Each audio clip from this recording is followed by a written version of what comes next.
Сайн байцгаана уу итгэлийн ах эгч дүүсээ та бүхэндээ шинэ 7 хоногийн мэндийг хүргэе. Ингээд ээлжит номлолоо та бүхэндээ толилуулахад бэлэн боллоо. За өнөөдөр чуулганы маань үеэр, номлолын маань үеэр техникийн асуудал гарсан. За юу байсан гэхлээр одоо камерны маань memory картс дүүрснийг бас мэдээгүй байсан. Яг тэгэхээр өнгөрсөн 7 хоногт бидний хувьд бол маш их ажилтай, ачаалттай юм 7 хоног болж өнгөрлөө. Та бүхэн миний одоо өмнөх номлолын бичлэгээс анзаарсан байх, ойлгосон байх. Манай чуулганыхан Америкийн нэгдсэн улс дахь Монгол чуулгануудын зүүн иргэн нэгдсэн конференцэд бид Вашингтон хотноо оролцоод ирлээ. За тэгээд өнгөрсөн бүтэн сайнны хувьд одоо бидний хувьд бол сүм чуулганаараа Вашингтон хотод бас хамтдаа үйлчилж исэн учраас одоо тэр үеийнхэн номлолын бичлэгийг бол би та бүхэндээ толилуулсан шүү дээ. За ингээд тэр үеэс хойш 7 хоног өнгөрсөн байна. За бид нар өнөөдөр хамтдаа бас өөрсдийнхөө цуглааныхаа байрандаа цуглаж Нью-Йорк Монгол чуулганаараа эзэнд бас алдрыг бас хамтдаа өргөлөө. За ингээд камера гаргаж ирээд бичлэгээ хийсэн боловч харамсалтай нь одоо memory card маань дүүрсэн байсан учраас номлол маань дундаасаа зогссон байсныг бол би мэдсэнгүү. За ингээд ямар ч сан чуулганыхандаа бол өнөөдрийнхөө номлолыг бол одоо хийж өөрийнхөө үйлчлэлийг бол гүйцэтгсэн.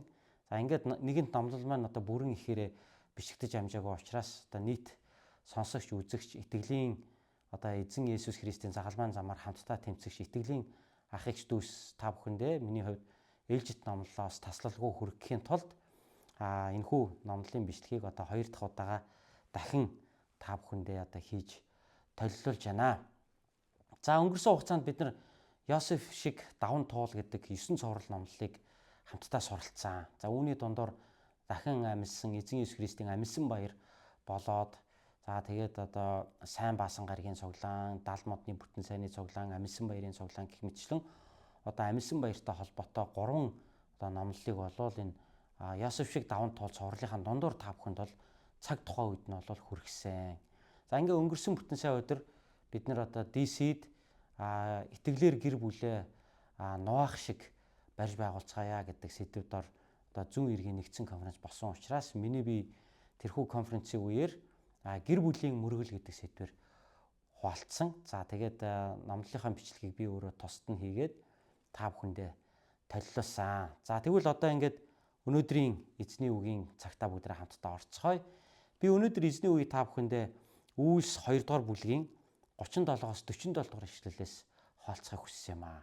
Үйлс 2 дугаар бүлгийн 37-оос 47 дугаар ишлэл. За би та бүхэнд чангаар уншия. Сонсон зүйл нь тэдний зүрхийг хөндсөнд Петр болон босод элч нарт ах дүү нараа бид одоо яах вэ гэв.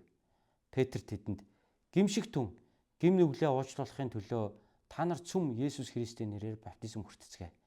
Ингэснээр та нар ариун сүнсийг бэлэг болгон авах болно. Учир нь уг амлалт та нар болон та нарын хүүхдүүдийнх төдийгүй бас алсад байгч бүгдийнх бөгөөд манай эзэн бурхнаар дуудагдсан болгоных билээ гэв. Тэр өөр олон үгээр гэрчлэн энэхүү гажууд үеийнхнээс аврагдах тун гэж тэднийг синхруулж байлаа. Ийхүү түүний үгийг хүлээн авагсад баптизм хүртцгээв. Тэр өдөр 3,000 орчим хүн нэмэгджээ. Тэд элч нарын сургаал нөхөрлөл талах хуваалт залбиралд өөрсдөө зориулдаг байлаа. Хүн бүрд айдас байлаа. Элч нараар олон гайхамшиг тэмдэг үйлдэгдэж байв. Итгэсэн бүгд хамтаараа байцгаан бүх юм нийтийнх байв.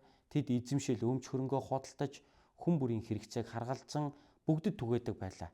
Өдөр бүр тэд нэг сэтгэлээр сүм цугладаг байсан ба айл айлд талах хуваалцаж баяр хөөртэй цэвэр сэтгэлээр хоололцоож Бурхныг магтан хамаг ардын хайр хүндэтгэлийг олж байв. Эзэн аврагдагсдыг тэдэн дээр өдрөөс өдөрт нэмэгдүүлж байлаа. Амен. За өнөөдөр би эзний үгийг анхны чуулганаас суралц гэдэг сэдвээр хуваалцахыг хүсэж байна. Анхны чуулганаас суралц.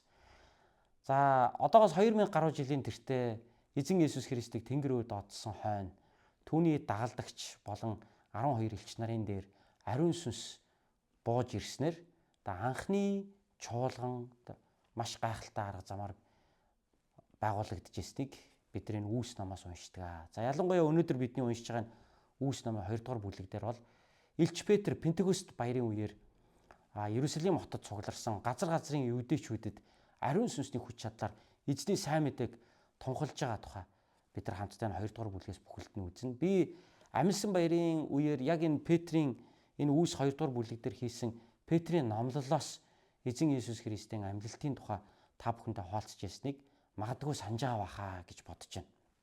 Ингээ Петр Пентекост баярын үеэр Иерусалимд цугласан байсан нийт юудичүүдэд ариун сүнсний хүч чадлаар эзэн Есүс Христийн амьлалтыг бол тунхагласан байна. Энэхүү тунхаглал буюу номлолыг сонссон юудичүүд Петр болон бусад 11 элч нараас дараах асуултыг үргэлжлүүлэн асууж байна. Бид энэ талаар сая хамтдаа уншлаа шүү дээ. 37 дугаар ишлэлээс дахиад харъя. Сонссон зүйл нь тэдний зүрхийг хөндсөнд Петр болон бусад элч нарт ах トゥ нараа бид одоо яах вэ гэж асуусан байна. Тэгэхээр тэд Петрээр дамжуулсан сайн мэдээний номлолыг сонссныхаа дараа үнэхээр тэр мессеж тэдний зүрхэнд хүрсэн, зүрхийг бол хөндсөн байна. Энэ бол ариун сүнсний хийж байгаа ажил. Заримдаа бид эзний үгийг сонсож байхад бидний зүрхийг хөнддөг шүү дээ. Энэ бол Бурхан таны дотор ажиллаж байгаагийн нэг том шинж тэмдэг байна шүү дээ. Тэгэхээр тэрэнд байсан юудичүүдийн зүрхэнд эзэн ажиллаа хийсэн. Тийм ч учраас Петрээр дамжуулан өгөгдөжсэн тэр мессеж тэдний зүрхийг хөндсөн байна. Үүнээс болоод энэ хүмүүс бол Петр болон бусад 11 элч нараас асууж байна. Бид одоо тэгвэл юу хийх юм бэ гэж. Есүс Христийн тухай тэд сонслоо. Эзэн Есүс Христийн үнний сайн мэдээг тэд сонслоо. Зүрх нь үнэхээр хөдөлж байна. Ариун сүнс тэдний зүрхэнд энэ бол үнэн гэдгийг гэрчилж байна. Тэнгүүт одоо бид яах вэ гэж асууж байна. За ингээд Петр болон 11 элч нар тэдэрт хариулж байна. За цаашаа 38 дугаар ишлээс цааш нь унших юм бол Петр тэдэнд гимшиг түн гим нүглээ уучлуулахын төлөө та нар цөм Есүс Христийн нэрээр баптизм хүртцгээе. Ингэснээр та нар ариун сүнсийг бэлэг болгон авах болно гэж эндэр хэлсэн байна. За хэлж байна тийм ээ. Гимшиж эзэн Есүс Христийн нэрээр баптизм хүрт. Тэгвэл ариун сүнсийг та нар хүлээж авах болно гэж. За ингээд Иерусалимийн чуулганы маш олон итгэгч нар анхны итгэгч нар төрөн гарч ирж байгаа. Энэ үйл явцыг бид нар хамтдаа уншиж штэ. Сайн мэдээ сонссон хүмүүст одоо тэгээ цаашаа яах вэ? Би Есүс Христийг хүлээж авлаа. Итгэлээ. Есүс бол миний эзэн юм байна. Одоо би энэ замаар цаашаа хэрхэн алхах вэ гэж асууж байгаа бол Петр болон элч нар хариулж байна те. Юу вэ гэвэл гимээ гимшиж эзэн Есүс Христийн нэрээр баптизм хүрт. Ингэвэл та нар ариун сүнсийг хүлээж авах болно. Энэ ариун сүнсийг Бурхан бидэнд амласан байсан. Энэ амласан ариун сүнс нь та нарын төдийгүй та нарын үр хүүхдүүдийнх бүр алсад суугч хүмүүсийн хүртэл юм алсад суугч гэдэг нь хариун үндэстнүүдийг хэлж шүү дээ. Зөвхөн юудэчүүд Есүс Христэд итгээд Есүсийн нэрээр ариун сүнсийг авдаг бос хариун үндэстнүүд хүртэл эзэн Есүс Христийг хүлээн авснараа Бурханы ариун сүнсийг хүлээн авах боломжтой юмаа гэдгийг Петрийн номлолоор энэ хариултаараа тэдэнд хэлж өгч байгааг бид нар харж байна тийм ээ. За тэгэхээр Есүст итгэсэн хүн яах ёстой юм бэ? Гимээ гимшиж байгаагаа батлан ариун эзэн Есүсийн нэрээр баптизм хүртдэг байна. Ингээд Есүс Христэд итгэж гимээ гимшиж баптизм авсан хүн дээр Бурхан ариун сүнсээ өгдөг байна. Энэ ариун сүнс бол амлалт. Та бидэнд өгөгдсөн амлалт байна. Энэ амлалт бол зөвхөн танд зориулагдсан амлалт биш. Таны гэр бүлийнхэнд, таны үр удамд зориулагдсан амлалт юм аа. Энэ бол манай монголчуудад зориулагдсан амлалт юм аа. Хэлж дээ тийм ээ. Бүр алсад суугч болгоных юм аа. Таны хүүхдүүдийнх төдийгүй бас алсад байгч бүгдийнх гэж хэлэхдээ бүх үндэстнүүдийг, бүх харь үндэстнүүдийг Петр үүндээ оруулан ярьсан юм аа.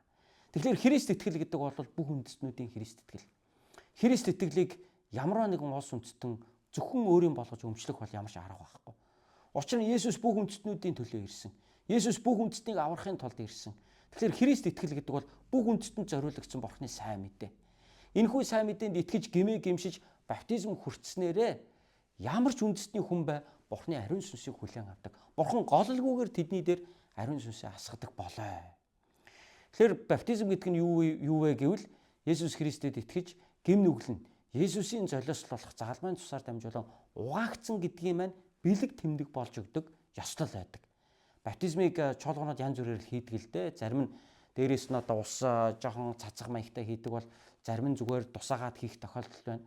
Зарим нь бол бүгд бүтэн голд очоод, далайд очоод эсвэл бассейнд оруулаад бүтэн биеэр нь ингэж усан баптизм хийх тохиолдол байдаг.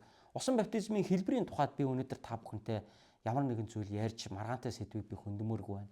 Харин баптизм нь ямар утга учирыг илэрхийлдэг вэ гэвэл Христийн цусаар бидний гим нүгэл бүрэн уучлагдаж угаагдсан юм аа. Тиймээс бид Христтэй хамт шинэ амийг авч шинэ хүн болсон юм а гэсэн утгыг энэхүү баптизмын өөрөө илэрхийлдэг байна. Дашрамд нь та бүхэндээ хэлэхэд баптизм гэдэг нь усаар булхах, усны гүн рүү ямар нэгэн зүйлийг хийх гэсэн утгатай грек үг юм а. За ингээд Христ итгэгч нар эзэн Иесус Христэд итгэх итгэлээр дамжуулан түүний загалмаа дээрээс урсгасан гэмгүй ариун цусаар дамжуулан гэм нүгэл нь уучлагдсны бэлэг тэмдэг болгож энэхүү баптизмыг авдаг. Энэ баптизмыг авснараа тэр хүн өөрийнхөө итгэлийг гэрчилдэг, мөн итгэлийнхаа амьдралын гарааг эхлүүлдэг гэж бид нар ойлгож болно. За ингээд Иерусалимд одоо олон хүн одоо Петр болон элч нарын одоо номлол гэрчлэлийг Пентекост баярын өдрөөр сонсоод эзэн Иесус Христэд одоо итгэж эхэлсэн байна. Цаашаа 40-р ишлэгийг унших юм бол тэр өөр олон үгээр гэрчлэн энэхүү гажууд үеийнхнээс аврагдах тун гэж тэднийг синхруулж байлаа. Номлолоос гадна нэмээд одоо өөр олон зүйлсүүдийг ярьж ирсэн байна шүү дээ. Бас нэг зүйлийг бид ерөөсөө мартаж болохгүй. Юу гэвэл энд ганцхан Петр ганцаараа номлоогүй гэдгийг бид нар анзаарах хэрэгтэй. Яа тэгвэл тэд Петр болон бусад элч нараас асуусан байгаа. Хариултыг энд нэг л хүн өгсөн юм шиг бичсэн байгаа. Гэхдээ элч нар тэнд бүгдээрээ л яг л энэхүү хариултыг өгж, элч нар тэнд олон хүмүүст энэ хариултыг өгж үйлчилж ийсэн гэж бид нар ойлгож болно. За тэгээд олон одоо үгээр энэхүү гажууд үеийнхнээс аврагдах тун гэж энэхүү одоо харанхуй гэм нүгэлтэд живсэн энэ амьдралаасаа аврагдаж эзэн Иесус Христ рүү итгэж авралын болон амийн гэрэл рүү гарч ирээд шинэ амийг аваач. Энэ гинт үеэс одоо чөлөөлөгдөж энэ гажууд үеийнхнээс одоо аврагдаараа гэж одоо номлож гэрчилж одоо янз бүрийн л одоо үгээр үүнд бол одоо бусад элч нарын оролцоо бол одоо өргөн байсан гэдэгт бол би хэрэгэлцэхгүй. Үүнийг батлах бас нэг чухал баримт дараагийн ишлэл дээр гарч ирдэг л дээ. 41-р ишлэл дээр ийхүү түүний үгийг хүлээн авагсад баптизм хүртцгээв. Тэр өдөр 3000 орчим хүн нэмэгдэжээ. 3000 орчим хүнд Петр ганцаараа номлосон гэж юу? 3000 хүнийг багтаах заал тэнд байсан уу? 3000 хүнийг багтаах ямар нэгэн одоо том амфитеатр одоо задгай ил ийм тайцтай театр тэнд байсан уу?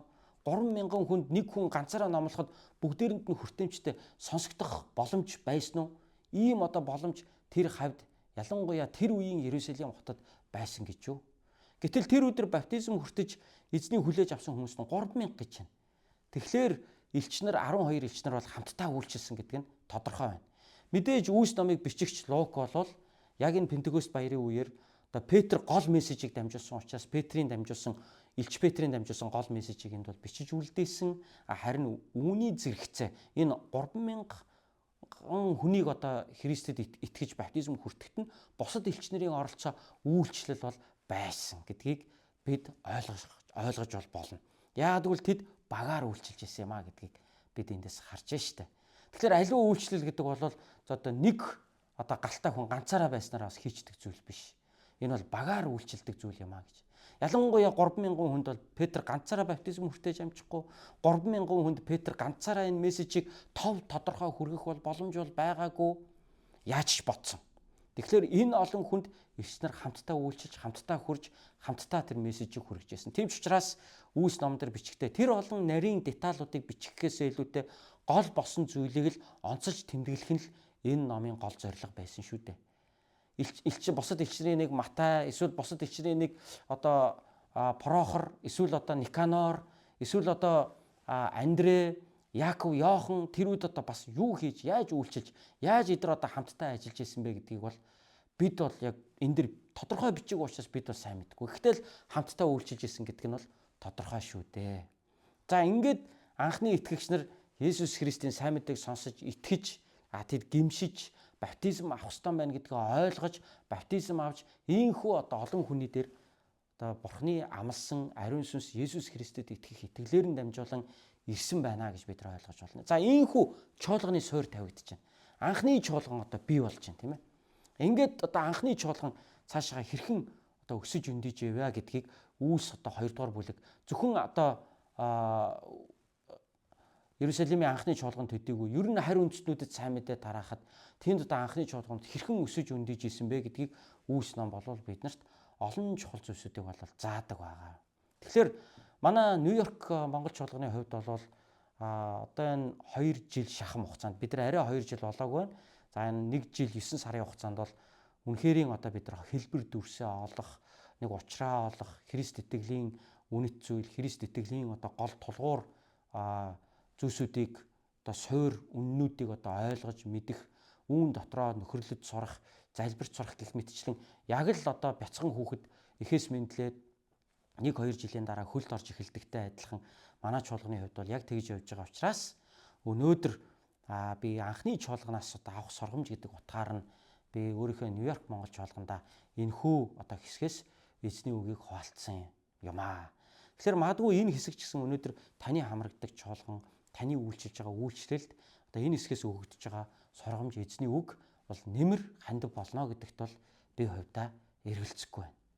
Тэгэхээр Үйлс ном бол үргэлжил ариун сүнсээр эзний чуулган хэрхэн байгуулагдаж хэлбэр дүрсээ олж эзний хүмүүс хэрхэн бие бинийгээ байгуулж бие биендээ үйлчилж явж исэн бэ гэдэг тэр үннийг бидэрт үргэлж тунхаглаж бидний хаанаас эхлэлтэй билээ гэдэг рүү үргэлж хандуулж байдаг одоо ном юм.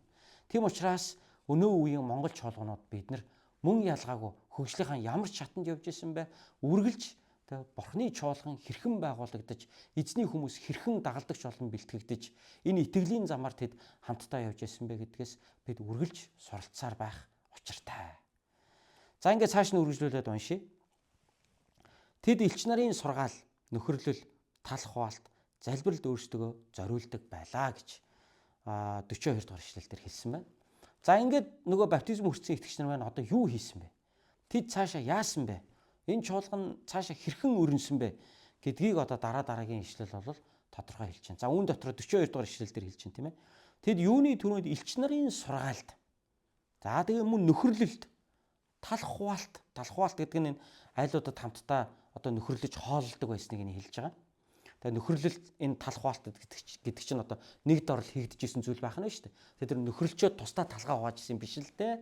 Тэд нар мэдээж нөхөрлөнгөө талхаа хувааж өөрөөр хэлбэл талах хуваана гэдэг нь одоо хоолоо хамтдаа хувааж идэж нөхөрлж ясан гэсэн утгаар нь үүнийг хэлсэн байгаа. Стандарт Монгол орчуулгын яг энэ ишлэлийг унших юм бол хоолоо хуваалцаж гэж хоолоо бие биентэйгээ хувааж идэж нөхөрлжээлаа гэсэн утгаар нь одоо хэлсэн байдаг. Тийм учраас та бүхэн одоо өөрсдийнхөө хэрэгжилж байгаа энэ одоо ариун библийн 2019 оны хувилбарыг одоо та нарын ихэнх нь бол хэрэгжилж байгаа бах. Гэхдээ ер нь айжмаар та бүхэн маань стандарт Монгол орчуулга руу ер нь шилжин ороорой, үүнийг бас уншдаг байгаарай. Тийм ч учраас миний хувьд номлол бэлтгэхдээ стандарт Монгол орчуулгыг бол үргэлж хажуудаа тавьж жишин харьцуулан уншиж зарим нэг одоо тодорхойгүй хэлэгдсэн зүйлсүүдийг стандарт Монгол орчуулганаас унших юм бол илүү тодорхой болох тохиолдол байдаг. Жишээлбэл энэ талах хуваалт гэдгийг би уншингуудаа 3 янзаар ойлгож байгаа байхгүй юу? Энэ нь одоо ингээд талхаа хувааж идээд гэдэг утгаараа нөгөө хоолоо хувааж идээд байгаа мó? Эсвэл нөгөө эзний зоогийг бариад талхаа хувааж байгаа тухай яриад байгаа мó? Эсвэл нөгөө нэг ядуу зүдэн хүмүүстэй хоол хүнсний тусламж өгч ирсэн гэдэг утгаар нь яриад байгаа мó. Энэ гурван утгын одоо яг аль утгаар нь энэ талах хуваалт гэдэг үг орж байгаа юм болоо гэж бодоход маш энгийн стандарт Монгол орчуулгыг гаргаад уншихад бол энэ хэсэг дээр юу гэж хэлсэн байдаг вэ гэхээр хоолоо хувааж гэж ингэж хэлсэн байдаг. Ингэж хэлсэн байна. Тэгэхээр бидний хувьд бол энэ үгийг бол одоо маш хялбархан ойлгочих боломжтой. Тэгэхээр 2019 оны одоо шинжлэн засварлагдсан энэ ариун одоо Библиэлд зарим нэг ингээд нэг ямар утгаар хэлэгдсэн мэддэхгүй нэг жоохон бүрхэгдүү нэг юм хадмал утгатай хэлсэн зүйлсүүд нь стандарт Монгол орчуулган дээр бол бас илүү ойлгоход хялбар байдлаар бичигдсэн байгааг харахтаа миний хувьд бол олзуурхдаг. Тийм учраас та бүхэн маань бас гар утсан дээр стандарт Монгол орчуулгын одоо аппликейшнийг татаж суулгаад бас уншиж заншаараа одоо тэгээд тэр одоо стандарт Монгол орчуулга дээр хэлсэн ялангуяа еврей, грек, библийн нэр томьёонуудыг бас тэр утгаар нь уншиж сурвал цаашдын одоо бидний хамтын итгэлийн амьдрал болон эзний үг дотор хамтдаа өсөж явахын амьдралд маань одоо суралцж байгаа сурцад маань энэ нь одоо хувь нэмэртэй ямаа гэдгийг би хэлмээр байна. За би мэдээж энэ хэсгийг бол одоо ариун бичээс библийн нийгэмлэгийн одоо ажлын өмнөөс бол би үүнийг яриаггүй. Би өөрөө номлогч хүн, пастор хүн, Бурхны үгийг одоо өдөр бүр уншиж 7 хоног болгон тунгаан бодож эзний үгийг дамжуулдаг хүнийхээ хувьд бол үгийн одоо энэ зөв утга гэдэг бол ямар үн цэнтэй болохыг бол ойлгодог. Тийм ч учраас та бүхэн маань бас миний номлын иймэрхүү хэсгүүдийг бол бас олзуурхан шүүрж авдаг бахаа гэж бол би найдаж байна. За тэгэхээр анхны итгэгч нар бол элч нарын сургаалыг сонсож нөхөрлөж, хоолоо хувааж идэж, цаашаа үргэлжлүүлээд унших юм бол залбиралд тэд өөрсдөө зориулдаг байлаа гэж хэлсэн байна. Тэгэхээр ийхүү одоо чуулганы итгэгч нар хэрхэн одоо хоорондоо нөхөрлөж, хамтдаа залбирч, эзний үг сургаалаас хамтдаа суралцаж явж ясныг одоо Үүс 2 дугаар бүлэг болвол бидэрт тодорхой өгүүлж байна. За тэгээд цаашаа 43 дахь ишлэлээс 47 хүртэл нь би нэг мөр уншия. Хүн бүрд айдас байлаа. Элч нараар олон гайхамшиг тэмдэг үйлдэгдэж байв. Итгэсэн бүгд хамтаараа байцгаан бүх юм нийтийнх байв. Тэд эзэмшил өмч хөрөнгөө худалдаж хүн бүрийн хэрэгцээг харгалзан бүгдэд түгээдэг байлаа. Өдөр бүр тэд нэг сэтгэлээр сүм цугладаг байсан ба айл айлд талах хаалцаж баяр хөөртэй цэвэр сэтгэлээр хоололцоож Бурхныг магтан хамаг ардын хайр хүндэтгэлийг олж байв. Эзэн аврагдагсдыг тэдэн дээр өдрөөс өдөрт нэмэгдүүлж байлаа гэж хэлсэн байна шүү дээ. За тэгэхээр анхны итгэгч нар анхны чуулган одоо хэрхэн цаашаа өрнөсөн бэ? Тийм ээ, тэд мэдээж элч нарын сургаалыг сонсч исэн. Тэд мэдээж хоорондоо нөхөрлөж хоолоо сайхан хувааж идэж явж исэн. Тэд залбиралд өөрсдөө зориулж исэн. За бүр тодтогоод хэлэх юм бол хүн бүрд айдас байлаа гэж энэ дэр хэлсэн байна. Энэ айдас гэдэг нь энэ ямар нэгэн аимшигын айдсын тухай ерөөсөө яриаггүй. Хүн ингээд нэг юм харгуугаас айдаг юм уу, нохоо урах гад тавхад ирэхээр одоо хүн болгон л айдаг штэ. Ийм нэг айдсын тухай бол яриаггүй. Энэ бол Бурхныг одоо эмийн хүндэтгэжсэн одоо тэр эмийн хүндэтгэлтэй холбоотой айдсыг бол ярьсан байна. Яг тэгвэл бас стандарт Монгол орчуулган дээр сүрдэжсэн гэж ингэж хэлсэн байдаг. Юунаас нь яагаад сүрдээд исэн? Яагаад Бурханаас одоо ингэж айд сүрдэж эмээх болов гэхээр элч нарын гараар олон гайхамшгууд тэнд хийгдчихсэн Иерусалимд. Тийм учраас тэр бодит гайхамшгуудыг харахтаа үнэхээр Бурхан байна гэж тэд олж харж ирсэн. Үнэхээр Бурхан эдгэж гин, үнэхээр Бурхан чөлөөлж гин, чөтгөрүүдийг зайлуулж гин гэж олж харж ирсэн учраас өөрийн ирэхгүй элч нарын гараар дамжуулан үйлдэгдэж байгаа тэр олон тэмдгүүдийг харахтаа итгэгч нар бол үнэхээр Бурханаас сүрдэж Бурханыг бол эмийн хүндэлж исэн юм аа гэж. Тэгэхээр чуулган бол Бурханыг одоо эмийн хүндэлдэг газараа гэж бид нар ойлгож байна. Тийм ээ? Чуулганд бид нар үнэхээр нөхрөлдөг, инээлддэг, одоо чуулганд бол бид нар үнэхээр сайхан цагуудыг өнгөрөөдөг. Гэхдээ бидэрт бас нэг зүйл нь байдаг. Эн чинь Бурханы чуулган шүү дээ. Эн чинь Бурханы хүмүүс шүү дээ. Тийм учраас бид томч бай, жижигч бай, тэр чуулганд олон гайхамшгууд болдогч бай, болдгооч бай. Энэ бол эзний чуулган, эзний хүмүүс гэдэг утгаар нь бид чуулганыг хөнгөн авч үздэггүй. Бид чуулганаа хүндэлдэг, бид бусдыг хүндэлдэг. Яа тэгвэл эзнээс эмэх эмээлт бидний зүрхэнд байдаг. За тэгэхээр итгэгч нар нөхрөлдөж, талхай айлуудад хувааж, баяр хөөртэйгээр хоололж, Бурхныг магтаж, элч нарын сургаалыг сонсож, хамтдаа залбирч, за мөн нөгөө талаар Бурхнаасаа бас имэж, бие биендээ хүндэтгэлтэй хандан амьдарч исэн байна гэдгийг бид эндээс харж байна. Эндээс ингээд харах юм бол анхны Иерусалимийн чуулганы уур амьсгал ер нь ямар байсан болоо гэдг нь таны одоо зүрх сэтгэлд төсөөлөгдөн харагдаж магадгүй бүр мэдрэгдэж байгаа байхаа гэж би найдаж байна. За ингээд итгэгч нар бас өшөө бас нэг чухал зүйлийг хийжсэн юу байсан бэ гэхээр тэд одоо өөрсдийнх нь зүйлсүүдийг зараад ядуу зүдүү нэгэндээ тусламж хэрэгтэй нэгэндээ одоо илүүчилж тусалдаг байсан гэдгийг бид сая хамтдаа уншсан. Тэгэхээр мэдээж нэг хүн ингээд бүх хитөрөнгөө зараал өгүүрэл хоосрол ах тухай энэ дэр бол ерөөсөө яриаггүй. Эн чинь 3000-аад итгэгч нар цугласан байгаа гэдгийг бид нар мэдж байгаа шүү дээ. За тэр дотор чинь одоо амьдралын бололцоо муутай хүмүүс ч бас байсан. Сайн сайхан амьдралтай юм юмтай хүмүүс ч хэл байсан. Тэгтээ тэд нар эзний хайр ариун сүнсээр дүүрэн байсан учраас ядуу зүдүү нэгэндээ тусламж хэрэгтэй байгаа нэгнийг харахтаа өөртөө байгаа илүү зүйлээ тэр хүндээ зориулдаг. Эсвэл зарж өрөөд мөнгө төгрөгийг нь чуулгандаа хандив үргэл болгож өргөдөг. Энэ зүйлээр нь дамжуулаад элч нар бусад тэр хэрэгцээтэй хүмүүсийг нь очиж ивэдэг. Ийм одоо зүйл бол чуулган дотор байжээ гэж. Тэгэхээр чуулган бол яах вэ? Итгэгч нар бол яах вэ? Нэгнийгээ зовсон, шаналсан, ядарсан үед нь дэмждэг, тусалдаг. Санхүүгийн болон эд материалын дэмжлэг тусламж үзүүлнэ гэдэг бол бидний итгэлийн амьдралын бас нэг бодит хэрэгжүүлдэг нэг чухал хэсэг байдаг юм аа. Тийм учраас та бүх харамж байгаараа. Та үнэхээр эзний хүн мөн бол та үнэхээр эзний чуулгантай хамт итгэлийн замаар та явж байгаа бол та чуулганаараа дамжуулан эвээгддэг бол та одоо энэ хүмүүс элч нарын сургаалаар дамжуулан эвээгдэж бусдын залбирлаар дамжуулан өрөөгдөжсэн учраас тэд эргээд өөрсөндөө байсан зүйлсийг сайн сайхан зүйлсүүдэд бусдаа хуваалцаж байсан шиг та ч гэсэн энэ цаг мөчид ивэл өрөөлийг авч эзний үг дотор босгогдож мөн бусдын залбирлаар дамжуулан та өрөөгддөг бол та хэн нэгэн хэрэгтэй хүнтэй өөртөө байгаа зүйлсүүдийг хуваалцахад үргэлж бэлэн байгаарай. Энэ бол Бурхны хүсэл, энэ бол ариун сүнсний хүсэл юм шүү. За ингээд тэд баяр хөөртэйгээр хуваалцаж, цэвэр сэтгэлээр хамтдаа хооллож, цэвэр сэтгэлээр гэж их гоё хэлсэн тийм ээ. Одоогийн хүмүүс ч одоо ямар сэтгэлээр хоололдог юм бэ? Шоудаал наргиж сэнгдэг. Тэгээ атаархал, жөтөөрхөл, завхаарл тийм ээ, хүчирхийлэл тэнд нь газар авч идэг. Тэр цэвэр сэтгэлээр тэд хооллоогүй гэдэг нь тодорхой байдаг. Харин итгэгч хүмүүсийн одоо нөхөрлөл, тэдний одоо баяр наадам юугаараа өөр байдаг юм бэ? Цэвэр сэтгэлээр хамтдаа хоололдог. Нэг нэгээ өрөөдөг, босгон байгуулдаг. Нэг нэгээ ивэдэг, дэмждэг. Тийм учраас тэнд үнэхээр баяр хөөр, жинхэнэ амар тайван, жинхэнэ ариун сүнсний баяр хөөр тэр газар бялхаж байдаг юм аа. Ямар сайндаа л нэг Христ итгэгч хосын хормон дээр итгэгч биш хамаатнууд нь ирээд тэгээд одоо баярлаж хөөрж байгааг нь харахтаа үгүй энэ ч одоо арх уухгүйгээр баярлаж хөөрж болдго юм биш гэж нэг нэгэндээ ярьсан нэг ийм зүйл амд амжаал манай Христ итгэгчдийн дунд яригдчихэд юм тий. Тэгэхээр цэвэр сэтгэлээр тэд хооллож үүгээрээ тэд үнэхээр ариун сүнсний баяр хөөр дотор Бурхныг магтан Библийнхаа төлөө залбирч элч нарын сургаалаар урамшин зоригжиж эзэн Иесус Христийн тухай таньж мэдэн ийхүү тэд итгэлээр явж исэн байна.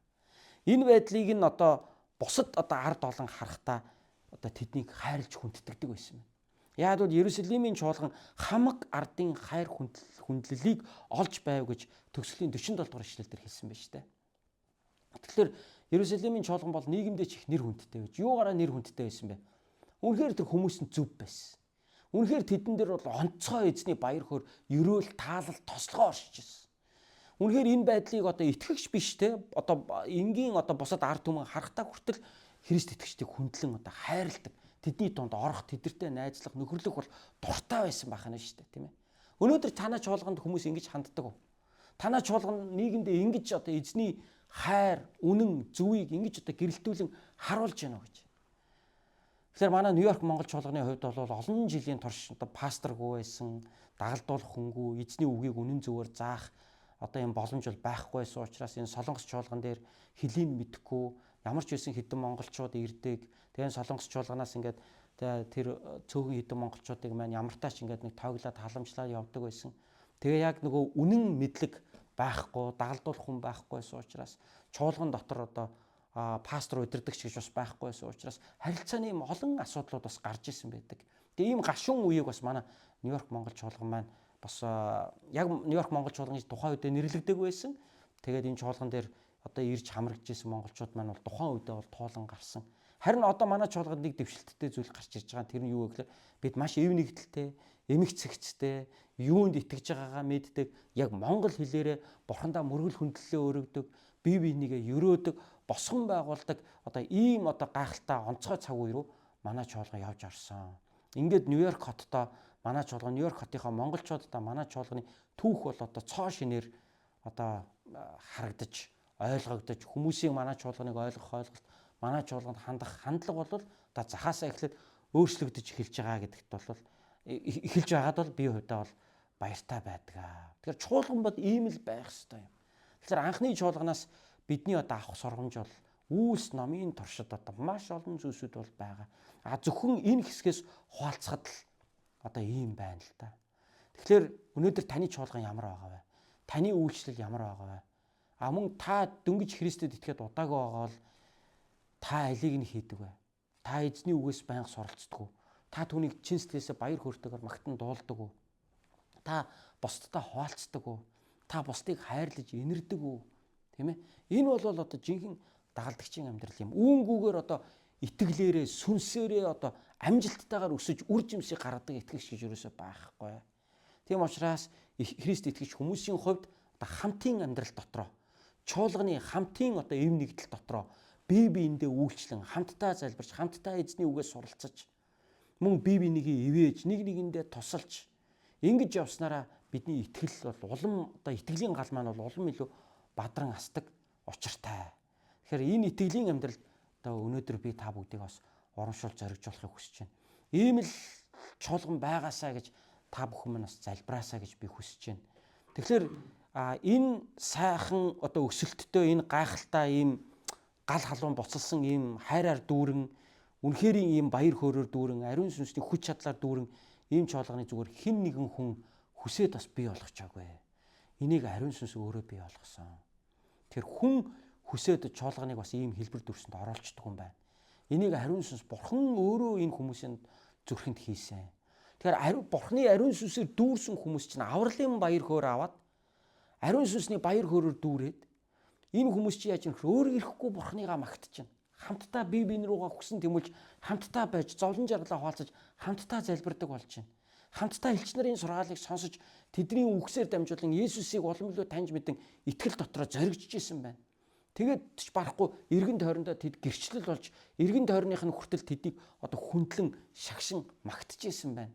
Тэд үнэхээр хамтдаа бурхныг магтан дуулж бүр өдөр бүр сүмд бүр тогтмол цугладаг байсан биз дээ. Өнөөгийн нийгэмд бол одоо бид нар өдөр бүр цуглаан дээр цуглана гэвэл одоо боломжгүй шүү дээ. Яг нь тухайн үеийн нийгмийн байгууллал өнөөгийн бидний амьдарч байгаа нийгмийн байгууллал хоёр бол асар ялгаатай. Бид маш завгүй ийм цаг үед бид нар амьдарч байна. Маш их технологичсон ийм цаг үед өнөөдөр бид нар амьдарч байна.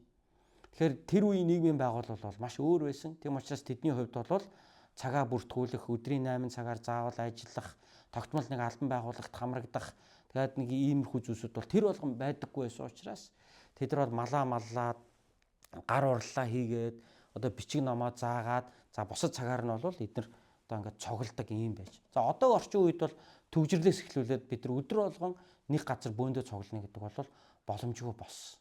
Гэхдээ биднэрт яг энэ сүнс байх ёстой. Тийм ээ. Бид ядчил бүтэн сайн болгон цугладаг. 7 хоногийн дундуур бас итгэгч нар бие биенийхаараа цуглаад нэг нэгээ өрөөдөг. Жижиг бүлгээр хамтдаа талхаа айлуудад хувааж гэдэг шиг тийм ээ. Хамтдаа эзний үгээс суралцаж, баяр хөөртэйгээр хооллож, нэг нэгнийхээ төлөө залбирч, эзэнд алдрыг нь өргөж, бусдад Христийг гэрчлэх нь бол бидний итгэлийн одоо үүлийн маань одоо гол зүйлсүүд эндээс бол харагдаж байна гэдгийг би хэлмээр. Тийм учраас бид чуулгандаа тогтмол хамрагдаж, бид бие бинийгээ хайрлаж, үг болон одоо магтаал залбирал дотор бид улам илүү хүчрхэгжин өсөх ёстой. Гэхдээ энийг хүн хүсээд хийдэг зүйл биш юмаа гэж би түрүүн хэлжсэн. Энийг ариун сүнс хийсэн. Яагаад гэвэл энэ Үүс 2 дугаар бүлгийн эхний хэсэг дээр бол ариун сүнс тэр үеийн 12 дагалдагч болон цуглаад байсан одоо 120 орчим хүмүүсийн дээр маш хүчтэй ариун сүнс бууснараа тэд Иерусалимд одоо Пентекост баярын үеэр цугласан байсан олон юудэчүүдэд эзний үгийг тунхаглаж тэрхүү одоо тунхагласан үгэнд итгэсэн хүмүүс маань одоо ийхүү ариун сүнс дотор өөрчлөгдөж анхны чуулган босч байгааг бид нар хамтдаа уншлаа шүү дээ, тийм ээ. Тэгэхээр чуулган ингэж одоо өсөж өндийхэд суур хүчин зүйл гэж бас байна. Юу одоо энэ Иерусалимийн анхны чуулган ийхүү одоо хүчтэйгээр өсөж ийм одоо баяр хөөртэй, ийм гэрчлэлээр дүүрэн, ийм одоо онцгой бурхны одоо ажлууд дотор нь хийгдсэн ийм чуулган болоход тэдэрт юу нөлөөлсөн юм бэ гэж. Тэгэхээр Үүс номын 1-р бүлэг мөн одоо 2-р бүлгийн эхний хэсгүүдийг харах юм бол дараах 3 хүчин зүйл бол байгаа гэдгийг би бол ховдоо итгэдэг. Нэгдүгээр тэд эзний амлалтанд итгэж ирсэн. Энэ талаар бол Үүс номын энэ өмнөх 1-р бүлгийнх нь 8-р ишлэлдэр хэлдэг. Есүс Христ өөрийн дагалдагч нартаа Тэнгэр өөдөө отохоос өмнө хэлэхдээ дээрээс ирэх хүчийг автлаа та нар эндээ үлд. Та нар хүлээж агараа гэж ингэж хэлсэн байдаг. Тэгээд тэд Пентекост өдрөөр дээрээс ариун сүнс бууж ирээд тэд ариун сүнсний хүч чадлыг авснараа энэ бүхэн болсон байдаг. Тэгэхээр хамгийн нэгдүгээр тэд эзний амлалтанд итгэж ирсэн байна. Хоёрдугаарт тэд ариун сүнс ирэх хүртэл өдөр бүр цуглаад залбирч ирсэн байна. Тэгэхээр амлалтанд итгэх хоёрдугаарт залбирлын амьдрал, гуравдугаарт итгэл залбирлын амьдралын үр дүнд гуравдугаарт нь ариун сүнсний хүчит ажлууд хийгддэг. Ариун сүнсний хүчит ажлуудын үр дүнд өнөөдөр бидний уншиж байгаа Үүс 2 дугаар бүлгийн 37-оос 47 дугаар ишлэлээр гарч байгаа энэ чуулганы гайхамшигтай энэ халуун харилцаа, энэ чуулганы гайхалтай өсөлт гарч ирж байгаа байхгүй. Тэгэхээр үүний суур хүчин зүйл нь юу байсан бэ гэвэл тэд эзний амлалтанд итгэж исэн. Тэд тууштай залбирч исэн. Тэгээд ариун сүнсний оролцоо байсан юмаа гэдгийг харах гэдэг юм л да. Тэгэхээр миний хувьд Нью-Йорк хотноо ирээд гэр бүлээрээ ирээд одоо 2 жил шахан болох гэж байна. Тэгээд заримдаа үнэхээр одоо хүний хүчээр чадахгүй том одоо үйлчлэлийн өмнө өөрийгөө байгаа гэдгээ би үнэхээр мэдэрдэг. Үнэхээр энэ газар эзний чуулганыг би босгож чадахгүй. Энд байгаа бүх монголчуудад сайн мэдээг би хүргэж чадах болов. Үнэхээр эзэн надаар дамжуулан гайхалтай ажиллаа хийгээсэй. Үнэхээр эзний тослогоо над дээр байгаасаа гэж Заримдаа ингэж итгэхээс гадна санаа зовх үе бас гардаг. За ийм үед намайг үнэхээр урамшуулан зоригжуулдаг зүйл бол түрүүний миний хэлсэн Бурхны амлалт. Үнэхээр энэ газар ирээд үйлчлэхэд эзэн хамт байж эзэн манай чуулганыг босгох болно гэсэн амлалтуудаа эзэн надад маш тодорхой өгсөн. Би тэр амлалтуудыг бичиж аваад дэвтэр дээр хадгалдаг. Шаардлагатай үедээ би дахин бичиж өөртөө сануулдаг, эргэж хардаг. Тэр амлалтан дээр найдан тулж эзэн би биш, эзэн өөрөө хийн шүү дээ гэж би өөрийгөө үргэлж зоригжуулж идэг. Хоёрдугаарх нь өдөр бүр залбирж байгаа. Өдөр бүр залбирж байгаа. Гэхдээ нэг хүний залбирал бол бас заримдаа ганцаардах үе байна. Бид олуулаа залбирах ёстой. Яагаад гэвэл ариун сүнс ирэх хүртэл 120 орчим хүн өдөр бүр цуглаад 12 эгч нараас гадна Есүсийн ээж Мария, Магдалийн Мария гэх мэтчлэн Марта, эгчдүү Марта, Мария гэх мэтчлэн олон эмэгтэйчүүд байсан. Дээр нь өөр олон Христ итгэгч нар тэнд байсан. Тэд нар 120-уулаа өдөр болгон цуглаж залбирж байсан шүү дээ. Тэгэхээр хамтын залбирал гэдэг чинь ямар чухал юм бэ гэдгийг харуулж байгаа байхгүй юу? За энэ эзний амлалтанд итгэсэн итгэл дээрээ тулгуурлаад хамтдаа залбирж байгаа газар ариун сүнсний хүчтэй ажил хийгддэг юм байна гэдгийг Үлс номын 1-2 дугаар бүлэг бидэрт харуулж байна. Энэ гурван хүчин зүйлийн үндсэн дээр өнөөдөр бидний уншиж байгаа Ерүсалим хотын чуулганы үнэхээр өсрөнгүй өсөлт үнэхээр бүүн болсон энэ сайн мэдээний тэлэлт эндээс харж байгааг бол гарч байгааг бол бид хамтдаа уншлаа. Тэгэхээр энэ үгээр өнөөдөр би таныг болон таны үйлчлэгийг, таны чуулганыг би урамшуулан зоригжуулахыг хүсэж байна. Ямар ч үед эзний амлалтыг үргэлж санаарай. Ямар ч үед байнга залбираарай. Тэгээ залбирахдаа ганцаараа битгий залбираарай. Залбирлын хамтрагч нартай болж хамтдаа багаараа бүлгээрээ та нар залбираарай. За тэгээд ариун сүнсний ажил хийгдэх болно гэдэгт итгэхээрэй. Тийм ээ. Энэ үүний үр дүнд ариун сүнс ажлуудаа хийх болно. Магадгүй нэг өдрийн дотор 3,000 хүн итгэсэн шиг яг 3,000 хүн итгэж байгаа ийм үйл явдал болохгүй боловч 1, 2, 3, 4 1-2-ороо олон хүмүүс өнөөдөр эзэн Есүс Христийн сайн мэдээ рүү ирж өөрчлөгдөж тэд эзэн дотор бидэртээ нөхөрлөж эзний энэ итгэлийн гайхалтай замаар бидэнтэй хамтдаа явах болно. Гагцгүй тууштай байгаараа, зоригтой байгаараа гэдгийг урамшуулж зоригжуулмаар байна. Чуулган бол ийм байна. Тэгэхээр чуулган ингэж байгуулагдчихсан. Манай Монгол чуулганд өнөөдөр бас энэ сэргэлт бас хэрэгтэй байгаа. Өнөөдөр таны явж байгаа чуулган ийм байгаасаа гэж та залбираарай. Таны үйлчилж байгаа чуулган ийм болоосоо гэж та залбираарай. Эзний ивэл та бүхэнтэй хамт авахтугай. Хамтдаа залбираад энэхүү номлыг дуусъя. Бурхан аваа тандаа баярлалаа. Алдар магтаалыг танд өргөе. Эзэн минь өнөөдөр би Үлс номын 2 дугаар бүлэг дээрээс анхны чуулган хэрхэн үүсгэн байгуулагдажсэн тухай итгэлийн ах дүүс нартайгаа хуваалцлаа. Эзэн минь тэгэд бид таны амлалтанд итгэн найдаж мөн таны өмнө тууштай залбирч үнэхээр хамтдаа энэ залбирлын манаанд хамтдаа зогсож таны ариун сүнсний ажил гайхалтайгаар хийгдэж олон хүмүүсийн зүрхэнд та хүрч таны сайн мэдээ айлаас айлд хүнээс хүнд зүрхнээс зүрхэнд хүрэн очиж мянган монголчуудыг та аврах болно гэдэгт эргэлзэхгүй байна эзэн. Тандаа баярлалаа. Та биднийг ивээгээрэй. Нью-Йорк Монгол чуулганы минь ивээгээрэй. Энэхүү YouTube-ийн бичлэгээр минь дамжуулан номлыг минь тогтмол үздэг Монгол дахь чуулгануудыг, гадаадад байгаа монголчуудын маань цугларалтуудыг, итгэгчдийн нөхөрлөлүүдийг та бүгдийг ивээгээрэй гэж танаас залбирч байна. Тандаа баярлалаа. Талархан эзэн Есүсийн нэрээр залбирэн гуйарлаа. Аамен.